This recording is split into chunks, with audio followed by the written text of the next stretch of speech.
Olá, bom dia para você. Hoje vamos falar sobre política e o Recife, uma cidade com um pouco mais de 1.600.000 habitantes, que recebe milhares de pessoas todos os dias para trabalhar, visitar, fazer negócios.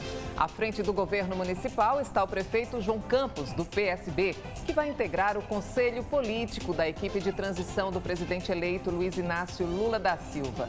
Com as novas configurações políticas no Estado e na Presidência da República, vamos saber como o prefeito vai conduzir projetos e trabalhos na capital pernambucana a partir do ano que vem. Prefeito, bom dia, bem-vindo. Bom dia, Meire, bom dia a todos e todas que estão nos acompanhando. Desejar um ótimo, abençoado e feliz domingo a todos. Uma alegria poder estar aqui falando sobre o Recife, sobre Pernambuco, Brasil. É tão bom quando a gente tem a oportunidade de conversar, de apresentar um pouco das expectativas. E já posso começar dizendo que eu estou muito animado com o futuro da nossa cidade, do nosso país e muita coisa que a gente vai poder fazer. Muitas novidades acontecendo. Então, gostaria que o senhor fizesse logo uma avaliação desse momento político pelo qual a gente está passando e como o senhor pretende se relacionar com a governadora eleita do PSDB, Raquel Lira. Meire, primeiro desejar, como já o fiz por telefone, desejar os parabéns à governadora eleita, Raquel Lira. Na vida democrática é assim, as eleições são o momento da apoteose da democracia, onde as pessoas escolhem.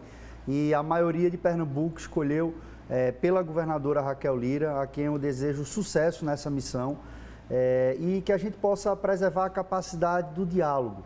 Eu, quando fui eleito prefeito, no meu primeiro discurso, logo após a aclamação do resultado, eu disse que a partir daquele momento o meu palanque estava desmontado e eu cuidaria não para governar para aqueles que votaram em mim, mas para governar para todos e todas da nossa cidade, independente de gostarem ou não da gente, de terem votado ou não, porque quando você governa, você tem que governar para todos.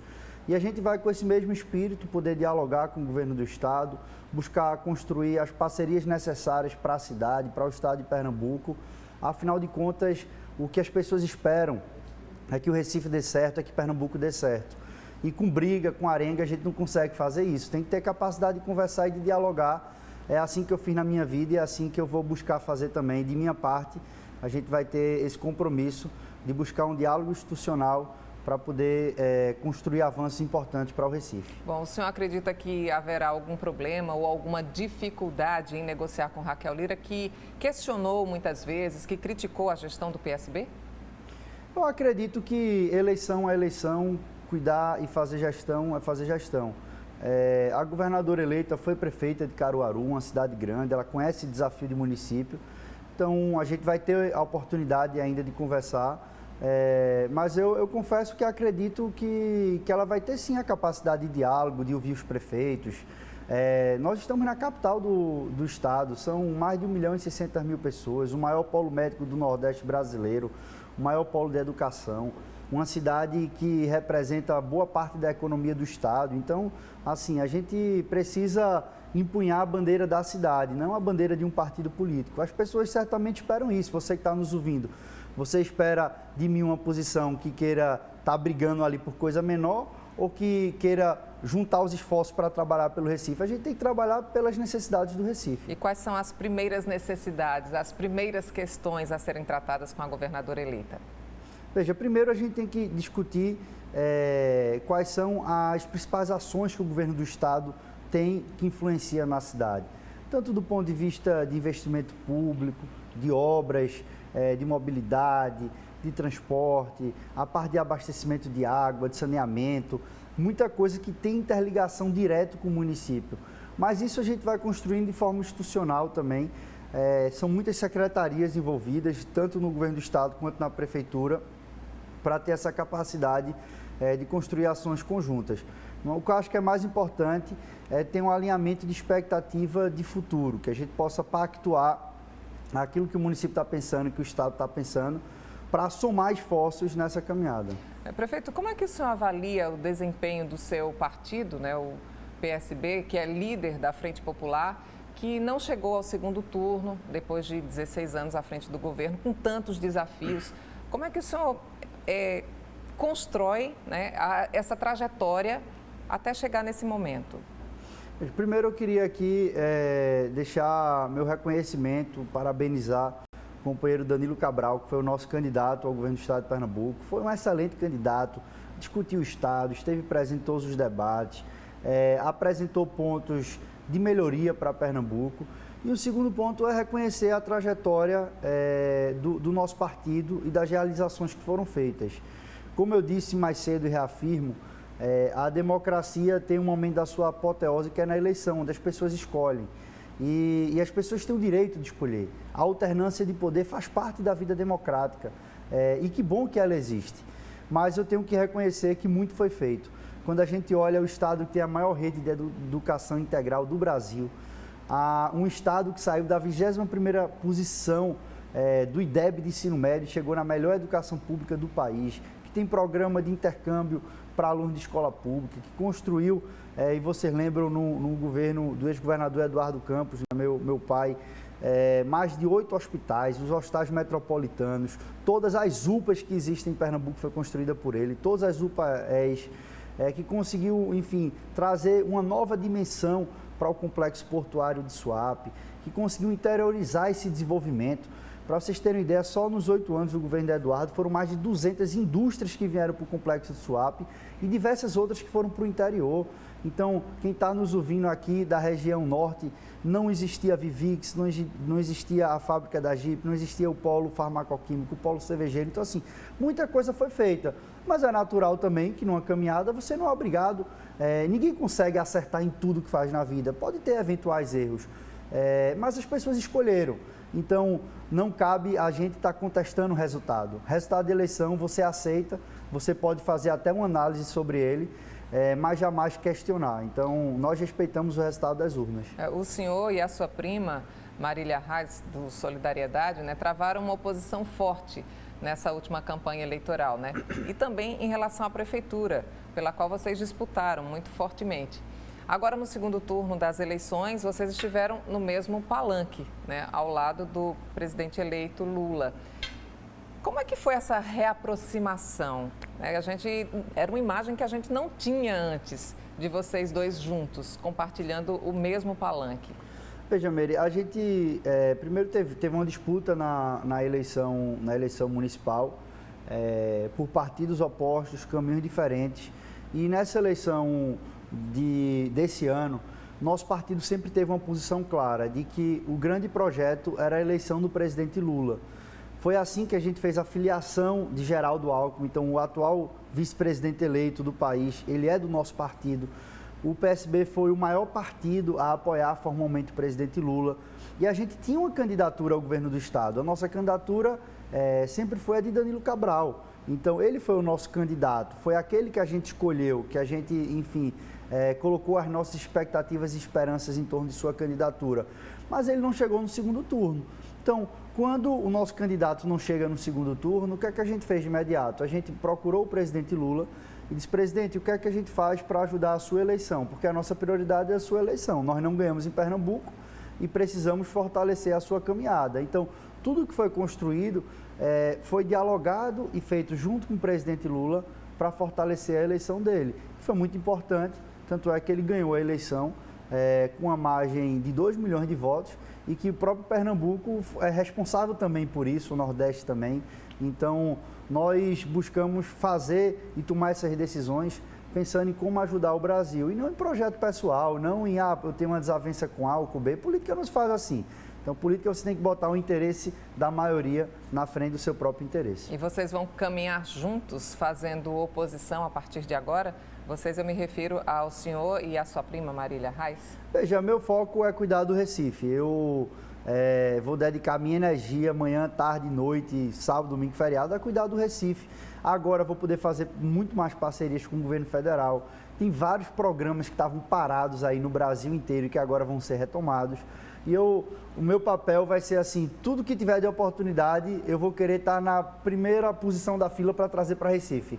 Então, em vez de estar gastando energia com oposição ou com disputa, eu prefiro gastar minha energia para trazer coisa boa para o Recife. Bom, então, com essa reconciliação com o PT, o partido agora, ele pode fazer esse aporte que o senhor está falando, trazendo mais coisas para cá, para o Recife, enfim, e colaborando também para o desenvolvimento da região.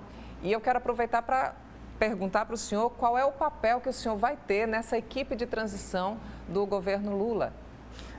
Antes de entrar nesse ponto, só reforçar uma análise aqui. A gente viu o risco que é você governar com um palanque montado. O que o governo Bolsonaro fez foi deixar um palanque montado durante 4 anos e todo dia parecia que era o dia da eleição, né? Então, disputa, briga, enfrentamento. Enquanto isso, a vida na política não é diferente da vida real. Então, assim, se você passar o dia brigando, você não vai conseguir trabalhar, você não vai conseguir construir, você não vai conseguir empreender. Então, o que a gente precisa é desarmar os palanques, porque ninguém governa com o palanque montado. O palanque tem que ser montado no início da eleição e desmontado após a eleição, seja pelo lado vencedor, seja pelo lado derrotado. Então, eu não vou ficar de palanque montado, eu vou ficar com a estrutura da prefeitura montada para buscar a operação de crédito, para buscar investimento. Então, é isso que a gente tem que fazer. Em relação à transição do governo Lula, ele está sendo conduzida pelo vice-presidente Geraldo Alckmin e foi montado um grupo com várias áreas temáticas. Dentro desses grupos há um conselho político e aí eu fui convidado para fazer parte do conselho político, onde a gente vai poder, enfim, fazer discussões sobre qual é a melhor estratégia para aprovar uma PEC na Câmara, como é que a gente deve equilibrar a composição de forças dentro da montagem do governo, como é que você garante representatividade dentro dos ministérios, como é que a gente fortalece a atuação regional do presidente. No meu caso, eu vou levar uma visão enquanto prefeito de cidade grande, de capital brasileira, o que é importante o presidente estar atento junto aos grandes municípios. Vou dar um exemplo aqui concreto, reforma tributária. A gente precisa aprovar uma mudança na legislação tributária do Brasil. Não dá para ser tão complexo e se pagar tanto imposto no nosso país como é hoje. Isso tem que mudar. Agora, para mudar, é preciso ouvir as partes. Eu fiz questão de conversar com o Geraldo Alckmin e apresentar a ele que os municípios grandes, as capitais, municípios com mais de 100, 200 mil habitantes no Brasil, têm uma posição específica sobre a reforma tributária. Então é importante que eles participem da discussão, mesmo que a visão não seja a vencedora, que ela seja escutada. Isso a gente vai poder botar no ambiente da transição. Agora, só para deixar claro, Emery, eu vou estar no Recife, não vou sair do Recife. Era exatamente isso que eu ia perguntar. O senhor vai viajar para lá ou vai fazer essa dobradinha daqui? Vou estar no Recife, vou ficar no Recife e é uma espécie muito mais de conselho político. Então, o que é isso? É no telefone, é no WhatsApp, marca uma reunião presencial uma vez na semana ou de 10 em 10 dias, se reúne, volta. Mas meu trabalho é no Recife, é cuidar do Recife. Bom, e o senhor já conversou com o presidente eleito sobre as prioridades aqui, as demandas para o Recife? Nós conversamos com o presidente, eu conversei algumas vezes durante a eleição, né? E tive com ele no dia da eleição, fui representando o nosso partido lá para São Paulo, onde ele celebrou e acompanhou o resultado. E o presidente, ele falou ao longo da caminhada e reforçou lá no dia da eleição, de que ele iria, nos primeiros 15 dias do governo dele, ele iria sentar com todos os governadores e governadoras eleitos, ia sentar com todos os prefeitos de capitais para perguntar a prioridade de cada estado e de cada cidade. E aí eu fico pensando assim, é uma coisa tão óbvia, né? Você conseguir sentar na mesa, por exemplo, várias vezes eu já recebi representantes da Câmara de Vereadores do Recife com a oposição e com representantes do governo. E a gente senta na mesa e a gente conversa, porque faz parte. Mas eu estou, Meire, há 1 ano e 10 meses como prefeito do Recife. Nunca fui convidado por algum ministro, por presidente, para fazer nenhuma discussão sobre a cidade. Não é sobre política, é sobre a cidade. Uhum. Então, isso que parece tão óbvio vai ser uma inovação que o presidente vai fazer e a gente vai ter a oportunidade ainda em janeiro de levar o que ele está dizendo, que a princípio cada cidade pode levar os 3 principais projetos para ele poder analisar e construir essa parceria. O que é que o senhor espera do governo Lula? Eu conheço o Lula, assim, eu tive a oportunidade de primeiro ver a relação que meu pai tinha com ele, uma relação muito próxima, de muita confiança, e depois eu já mais velho também acompanhando seus passos. Eu posso dizer que eu estou muito animado com o governo Lula, porque Lula, ele sabe fazer. Ele é uma pessoa do diálogo, ele é uma pessoa que a vida dele foi forjada nisso. Ele, como um representante de sindicato lá atrás, como um líder político partidário, a vida dele sempre foi sentar numa mesa e buscar os consensos mínimos. Então, o que o Brasil precisa disso é alguém que sente na mesa, é alguém que consiga sentar com representante de instituições financeiras, com representantes de sindicatos, com representantes de trabalhadores rurais, de professores, de estudantes, e busque os consensos mínimos. Então, eu estou muito animado, acho que Lula vai conseguir colocar uma agenda aumentando o investimento público, trazendo ações de infraestrutura para o Nordeste brasileiro, voltando a ter uma pauta de fortalecimento de moradia, vai fortalecer a educação básica e a educação superior no país, como ele já afirmou esse compromisso. Então, assim, eu sinto que a gente vai começar a ter esperança no futuro novamente. Agora, como é que o senhor analisa o fortalecimento de uma ala mais à direita aqui em Pernambuco? A gente sabe que Lula venceu de uma forma muito expressiva, mas a gente observa, até no cenário nacional mesmo, desse crescimento, né? Já a eleição, ela foi uma eleição muito polarizada. E quando eu falo polarizada, não é dizendo que os polos são iguais, não, são completamente diferentes. Lula é completamente diferente de Bolsonaro. Mas foi uma eleição onde você tinha dois times muito fortes. Ninguém aqui vai negar a força que o atual presidente Bolsonaro tem, nem negar a força que Lula tem. E que mobilizam muitas pessoas. Então, quando você olha o resultado da eleição, você vê que quem estava próximo desses conjuntos teve um resultado eleitoral mais expressivo. Sobretudo no parlamento, para a Câmara Federal, eu fui deputado, né, antes de ser prefeito, a gente teve um crescimento da bancada ligada ao presidente Bolsonaro. Eu acho que isso traz sinais importantes, né, de primeiro entender a comunicação em massa que é feita, o uso de ferramentas de rede social, a mobilização de algumas instituições no momento do período eleitoral que foram convertidas em votos. Então, tem muita coisa a ser estudada e, como eu disse, o voto, você não questiona, você pode até buscar entender, você pode não concordar, mas a urna é soberana, né? O que as pessoas votam é soberano, é um resultado inquestionável. Com uma governadora agora do PSDB, né, que teve o apoio de partidos de centro e também mais à direita, né, como União Brasil, PL, PP, por exemplo, o que é que mudaria no cenário para a próxima disputa pela Prefeitura do Recife? Já ainda é cedo para falar de disputa. A gente acabou de... tem 10 dias que passou de uma eleição, falar de outra ainda é muito cedo. E eu acredito que a gente tem que fazer o dever de casa. A gente tem que fazer aquilo que está sob nossa responsabilidade, buscar fazer bem feito e dedicando o nosso tempo a isso. Então, eu confesso que eu não estou pensando em eleição, eu estou pensando em como é que eu posso cuidar e fazer pelo Recife como a gente tem feito. O senhor já se declararia candidato às próximas eleições, à reeleição? Como eu disse, Meira, é muito cedo para falar de eleição ainda. Na minha vida, perdi meu pai muito cedo e quando teve a perda dele, você repensa muita coisa.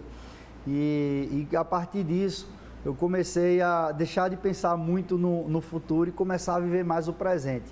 Então, eu prefiro, em vez de estar falando da eleição de prefeito que vai vir na frente, que vai chegar o momento de a gente falar dela, de a gente construir ela, eu prefiro cuidar do dia a dia, a gente poder celebrar, como esse mês, bater mais de 3.500 novos postos de emprego na cidade, ver que 2021 para 2022 a gente está sendo o melhor ano dos últimos 10 anos de empregabilidade, batendo recorde de abertura de negócio, enfim, podendo aumentar o investimento da cidade. Então, tudo isso eu acho que deve ser feito. E quando você constrói, a eleição vira uma mera análise. Uma consequência? Uma consequência, né? Uma consequência do que você constrói. Então, eu prefiro viver o presente, fazer bem a tarefa de hoje. Quando chegar no período da eleição, a gente fala especificamente sobre isso. A gente vai continuar conversando, prefeito. A gente vai para um rápido intervalo. Na volta, ele vai falar mais sobre política, sobre projetos para o Recife, programas para criar emprego, política de habitação, as festas de fim de ano e o carnaval também. Até já.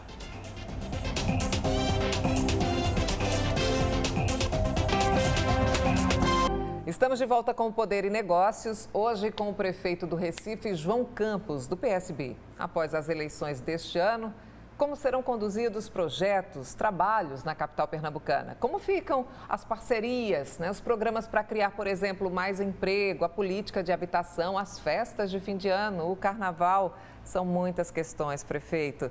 todo mundo reclama, né, que o orçamento está apertado. Então, como é que estão as contas do Recife para investir na política de habitação? Esse ano a gente teve aí a tragédia da chuva, problemas nos morros, nas áreas de risco. Como é que está o caixa da prefeitura para investir nesse setor? Meire, a gente fez o dever de casa para garantir o equilíbrio das contas e com isso a gente está conseguindo firmar entre o final desse ano e início do próximo a maior operação de crédito, o maior empréstimo da história do Recife. Vai ser 1,3 bilhão de reais e todo esse recurso vai para a urbanização de área carente do Recife.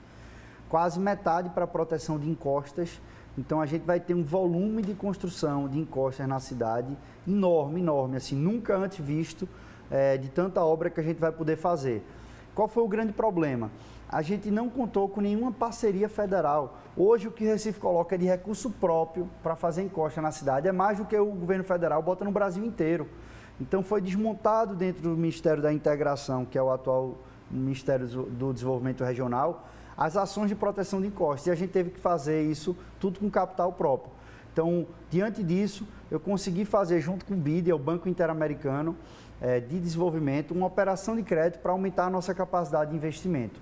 Na prática, quando esse dinheiro vai ser investido, o que vai ser feito? Início do próximo ano começa, vai ser feito proteção de encosta, então em mais de 300 pontos da cidade vai receber essa intervenção. A gente vai fazer urbanização de comunidades de interesse social. O que é isso?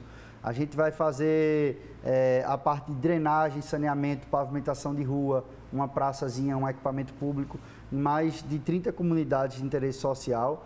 E a gente vai conseguir finalmente fazer o estudo para a realização da obra da macrodrenagem da bacia do TGPO. Então, a bacia do TGPO, que é onde tem Sancho, Coqueiral, Totó, Ipsep, Areias, que é a pior área de drenagem da cidade, a gente vai conseguir fazer uma grande intervenção no rio TGPO, que é uma intervenção muito cara, mas é uma intervenção necessária. Bom, então ano que vem a gente já espera que o inverno não traga tantas consequências diante dessas obras que o senhor está anunciando aí. E para esse ano, as festas de fim de ano, como é que estão sendo planejadas? Está tudo organizado. Queria aqui anunciar em primeira mão também, a gente vai fazer um polo para mostrar a Copa do Mundo. Vai ficar lá no Cais da Alfândega, como teve em anos anteriores, a gente vai fazer pela Prefeitura. Nosso Natal em dezembro aí vai estar todo aceso, iluminando a cidade. A gente vai fazer também o Réveillon. Esse ano volta a acontecer dentro da normalidade, né, com os polos na Avenida Boa Viagem. E o Carnaval vai ser o maior da história. Então a gente tem, depois de 2 anos sem Carnaval, a gente tem quase que a obrigação de fazer uma grande festa de Carnaval. E mais uma vez o Recife bater recorde nessa que é a nossa grande festa. Bom, mesmo com essa ameaça de um novo ciclo da doença aí da Covid-19, essa variante toda aí, enfim, claro que há as políticas sanitárias, né, que estão dentro do programa o programa sanitário e dentro também dos programas de saúde, mas há alguma preocupação em relação à Covid-19 ainda? Veja, Meire, a gente tem, ao longo de todo o processo, eu acho que Recife ficou marcado pela responsabilidade ao tomar a decisão, né? A gente nunca tomou uma decisão que fosse irresponsável. Fizemos o melhor programa de vacinação do Brasil, fizemos um amplo programa de testagem também, chegamos a ter mais de 10 pontos de testagem, fizemos tudo que era necessário para a gente poder garantir que a pandemia diminuísse seus impactos. Hoje a gente tem um cenário muito melhor. Eventualmente surgem algumas cepas que têm um maior poder de contágio, mas hoje não tem nenhum sinal de que nós não teremos condição de fazer carnaval. Hoje, qualquer tipo de crescimento de caso é absolutamente controlado. Agora a gente reforça que todo mundo aí já pode ter tomado até pelo menos 3 doses, que tem mais de 40 anos, já pode ter tomado até a 4ª dose. Então, é importante todo mundo estar vacinado. Isso que a gente sempre disse, o que vai salvar e resolver a pandemia é a vacina. Por isso que a gente investiu tanto em vacina. As pessoas perguntam, mas por que o Recife fez um esquema de vacinação tão bom? Porque a gente sempre acreditou na vacina e a gente investiu. Eram mais de 600 pessoas trabalhando na vacinação. Foram 30 milhões de reais para a gente poder vacinar. Aí pergunta, João, isso é caro? Não, caro é não vacinar. Porque quando você não vacina, as pessoas não têm o direito à vida. Então, a gente está muito tranquilo em relação a isso. Lógico, se surgir algum fato, alguma novidade, a gente vai comunicar com transparência todas as informações e todos os dados. E a gente sabe que com a realização desses eventos, há uma movimentação de emprego e renda na cidade, né, prefeito? Não, totalmente. Quando a gente tem um carnaval como esse, a gente tem um volume de circulação de negócio muito grande. A gente vem em setembro agora, a gente fez 10 grandes eventos esportivos aqui. A gente trouxe a Copa América de Basquete, o Campeonato Nacional de Skate, Campeonato Nacional de Natação. A gente trouxe uma quantidade imensa e o que é que aconteceu? A gente teve superlotação dos hotéis. Todos os hotéis ficaram ocupados da cidade, não tinha mais leito disponível. Aí quem ganha com isso? A cidade como um todo. É o comerciante informal que está ali na praia de Boa Viagem vendendo um espetinho, um guaraná e o turista passa lá para comprar. É quem está no comércio que vai comprar uma roupa para assistir o Jogo do Brasil. Então, assim, toda a economia movimenta. É quem vai tomar uma cervejinha no bar e aí está dando emprego ali a um garçom, a um funcionário, está fazendo a economia girar. Então, quando a gente movimenta, a vida de todo mundo melhora. Por isso que a gente está não só animado com aquilo que a gente está fazendo, mas sobretudo com o futuro de muita coisa boa que vai chegar para a cidade. Bom, e a gente torce para que um 2023 venha com melhores notícias do que 2022. Prefeito, a gente agradece demais a sua participação aqui no Poder e Negócios, viu? Muitíssimo obrigada. Não, obrigado, Meire, obrigado a você que está também nos ouvindo. A gente está muito animado, a gente comemora agora desses 1 ano e 10 meses, já são quase 50 mil postos de emprego gerados na cidade. Esse é o recorde histórico que a gente tem. A gente sabe que tem muito desafio pela frente, mas a gente está trabalhando. Então, vocês vão me ver aí nas ruas.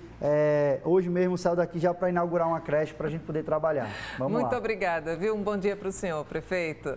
E a gente marca um novo encontro no próximo domingo às 10 da manhã. Grande abraço, tchau, tchau, até lá.